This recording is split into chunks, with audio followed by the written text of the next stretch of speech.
I am wearing white in the garage, which means there is clearly no work going on today.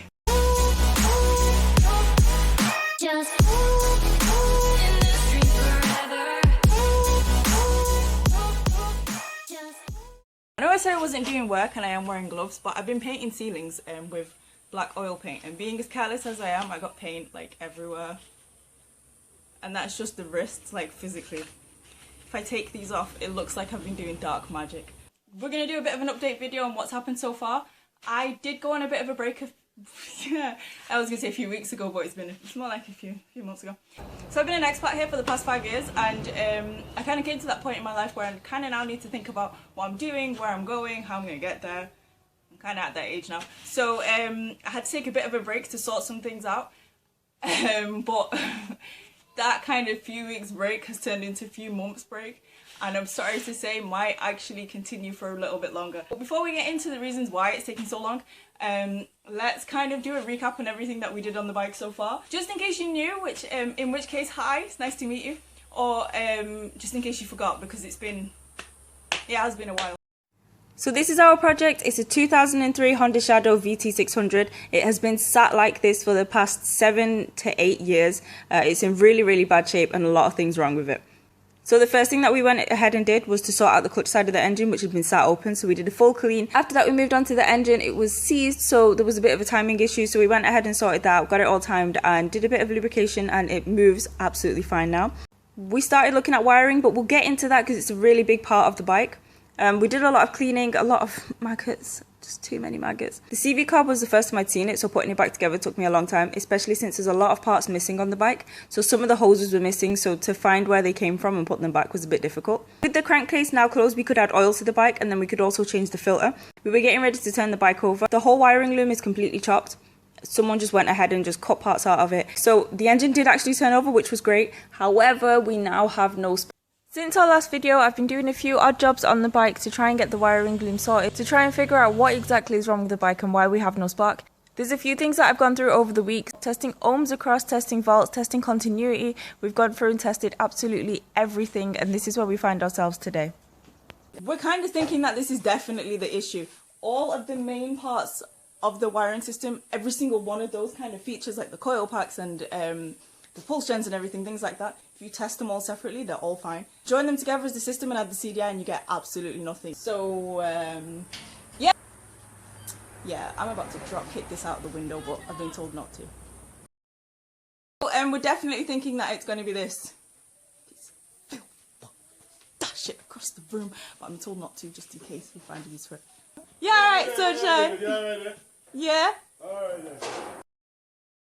I am wearing white in the garage, I'm not sitting on there, it's all dusty. Okay, so this is the CDI that we brought off of eBay from that guy. The thing is, we brought it before we got to the wiring stage so that we had it, but by the time it finally got here and everything, obviously eBay had then expired the kind of, you know how you get a bit of time to send it back in case it doesn't work? By the time it got here, we weren't ready to test it, and it'd been so long that we couldn't send it back anyway. But like I said in a few previous videos when we talked about wiring, there isn't a way to check this, and I can't test it at home. I also can't fix it if it's broken at home, so it's basically dead. So obviously I'm going to need a new CDI.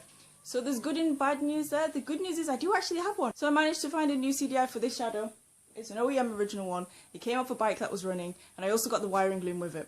That makes it sound like I got it for free. It wasn't for free, I still had to pay for it. It's just that I thought, well, I'll get an OEM wiring loom that hasn't been cut up as well, just in case there is something like an open circuit fault, then we can kind of kill two birds with one stone. New CDI and new wiring loom will definitely fix that problem.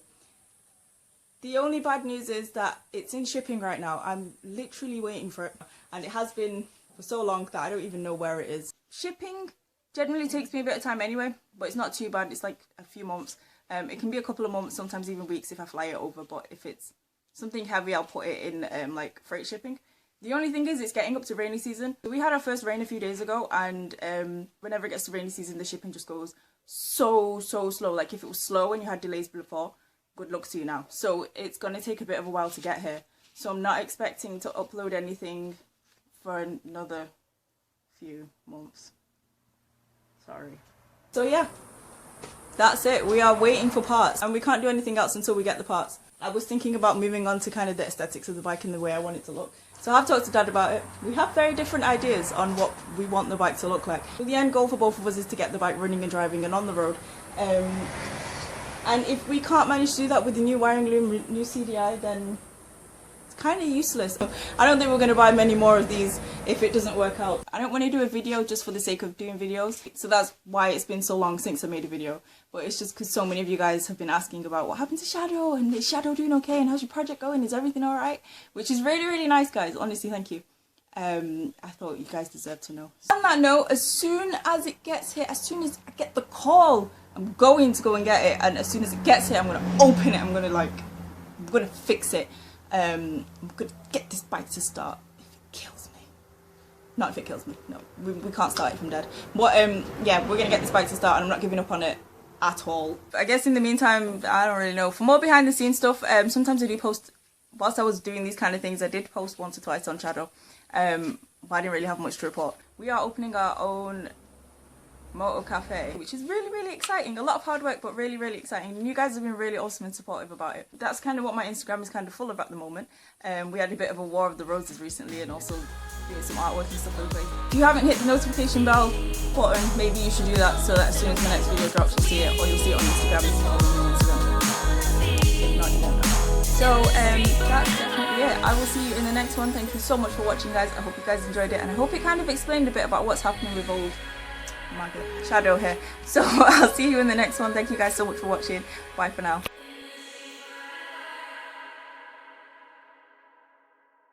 I was working in here pretty late. I was going through the wiring on Shadow, and I did an engine swap on my Sinus, and I thought I heard something near the door, but I was like, nah, it's probably nothing, just go in, it's late, go to bed. A few days later, I'd remembered that I'd left my headphones in here, so I came in to get it. When I kind of got into the garage, and then I kind of looked around the corner and I saw it, I was like, yep, I'm home.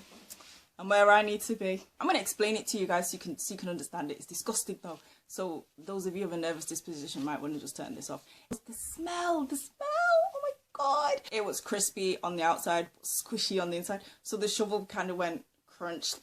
Its stomach cavity just ruptured, and all of these little maggots just like started crawling across the floor. Because the floor is concrete, obviously, then the lizard juices just soaked into the floor. It left like an imprint in the floor, like a shadow. Like a shadow. Maybe that's what it is. Maybe that's why things keep dying, so they can leave their shadow. Oh god, some bad juju magic. I did the only thing that you could do at a time like this. I drew around it with white paint. It looked like a crime scene, like where they draw around it. So yeah, it's pretty stupid when I say it out loud. But you know what though? I think it'll make a pretty cool shirt. I don't know. Just in case you saw it and you're wondering what it was. Yeah, I'm recording! Food time. Yes, time to eat.